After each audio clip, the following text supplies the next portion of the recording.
अयोध्येतील रामलल्लाच्या मूर्तीची पहिली झलक झी 24 तासवर 22 जानेवारीला होणार मूर्तीची प्राणप्रतिष्ठा।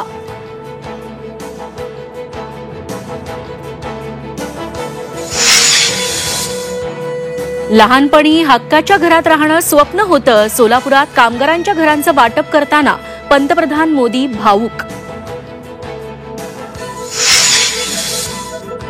आधी 54 लाख लोकांना प्रमाणपत्र द्या तरच सगळ्या सोयऱ्यांचा फायदा। मुख्यमंत्री उपमुख्यमंत्र्यांनी मराठा आरक्षणाबाबत लक्ष घालावं, मनोज जरांगेंची मागणी। उद्या मुंबईतील मोर्चावर जरांगे ठाम। कर्तृत्व नेतृत्व असूनही मुलीला बाजूला ठेवलं, अनेकांना मोठी जबाबदारी दिली तरी काही जण सोडून गेले। पक्ष सोडणाऱ्यांना शरद पवारांनी फटकारलं।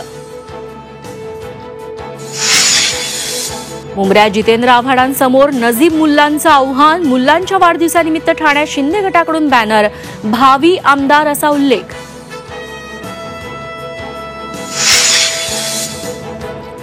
आणि 16 वर्षाखालील विद्यार्थ्यांना कोचिंग क्लासेसमध्ये प्रवेश देता येणार नाही, केंद्राच्या नव्या मार्गदर्शक सूचना। तर बेरोजगारी वाढत असताना कोचिंग क्लासेस बंद करणं चुकीचं, वडेट्टीवारांची टीका।